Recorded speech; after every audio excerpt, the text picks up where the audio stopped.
السلام علیکم دوستو، آج ہم بات کریں گے خوابوں کی دنیا اور اس کی حقیقت کے بارے میں۔ کیا کبھی آپ نے خواب دیکھا اور سوچا کہ کیا اس خواب کا کوئی مطلب ہے؟ اسلام خوابوں اور ان کے معنی کے بارے میں کیا تعلیم دیتا ہے؟ سائنسدان وضاحت کرتے ہیں کہ ہر ایک شخص کو ہر رات سوتے وقت ایک خواب آتا ہے، حالانکہ بہت سے لوگ انہیں یاد نہیں رکھتے۔ خوابوں کے بارے میں اسلامی موقف مغربی موقف سے مختلف ہے۔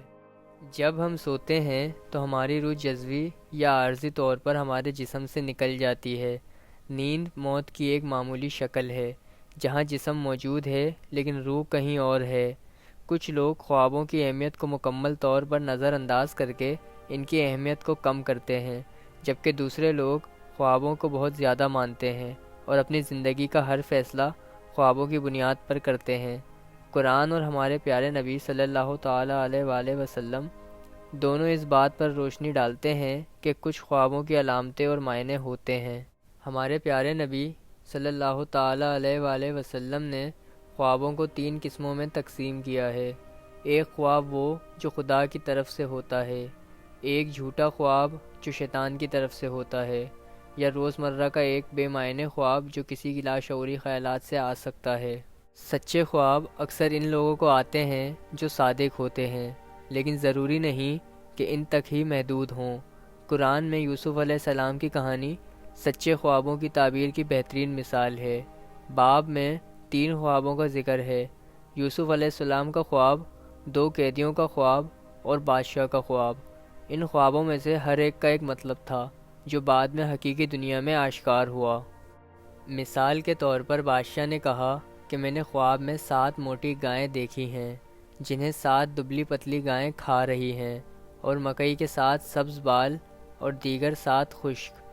اے میرے دربار کے سرداروں، مجھے میرے خواب کی تعبیر بتاؤ، اگر تم خوابوں کی تعبیر کر سکتے ہو۔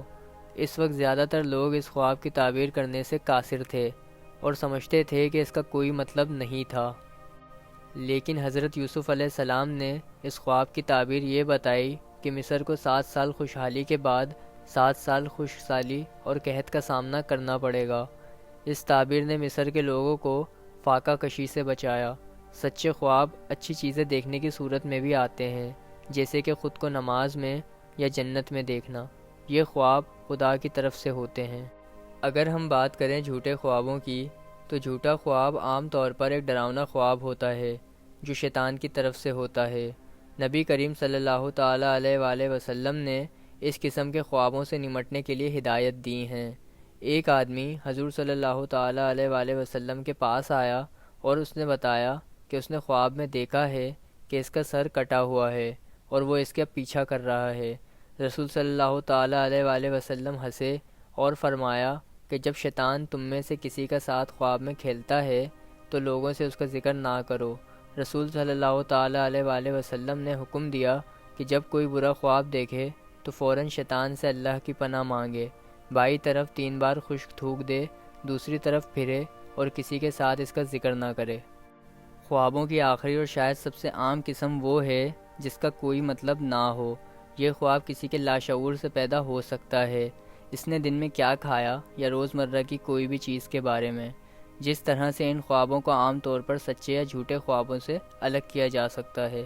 سچا خواب اس احساس کے ساتھ ہوتا ہے کہ یہ خدا کی طرف سے الہام ہوا ہے۔ جھوٹا خواب عام طور پر ڈراؤنا خواب ہوتا ہے۔ بے معنی خواب عموماً مادیت پسند ہوتے ہیں یا ان کے ساتھ کوئی خاص روحانی احساس نہیں ہوتا۔ اسلام سکھاتا ہے کہ انسان کی روح صرف اس دنیا تک محدود نہیں ہے بلکہ آخرت سے بھی جڑی ہوئی ہے۔ خواب دیکھنا روح کی ایک شکل ہے جو دوسری روحوں یا واقعات سے مختلف ڈائمینشن میں جڑتی ہے۔ ڈی جاوو اس کا ایک بہترین مثال ہے۔ وقت صرف خدا کی تخلیق ہے اور اس لیے خدا کے نظر میں مستقبل پہلے سے ہی ہو چکا ہے۔ خدا کسی کو مستقبل میں لے جانے اور پھر اسے حال میں واپس کرنے پر قادر ہے۔ اس کے بعد وہ اس وقت تک زندہ رہتے ہیں جب تک کہ وہ اس وقت پر دوبارہ نہیں ملتے، اور اس سے ڈی جاوو کا لمحہ آتا ہے۔ اس لمحے میں ایسا محسوس ہوتا ہے کہ ایسا پہلے بھی ہو چکا ہے۔ اس کا مطلب یہ نہیں کہ یہ ہمیشہ درست ہوتا ہے، بلکہ یہ روحیں خواب میں اس دنیا سے چلی جاتی ہیں۔ بحیثیت انسان ہم نہ صرف مادہ پرست جسمانی مخلوق ہیں بلکہ ہمارے پاس ایک روحانی عنصر بھی ہے۔ امید کرتا ہوں کہ آپ کو آج کی ویڈیو پسند آئی ہوگی، اور اگر آپ کو آج کی ویڈیو پسند آئی ہے تو پلیز لائک اور سبسکرائب کریں۔ شکریہ۔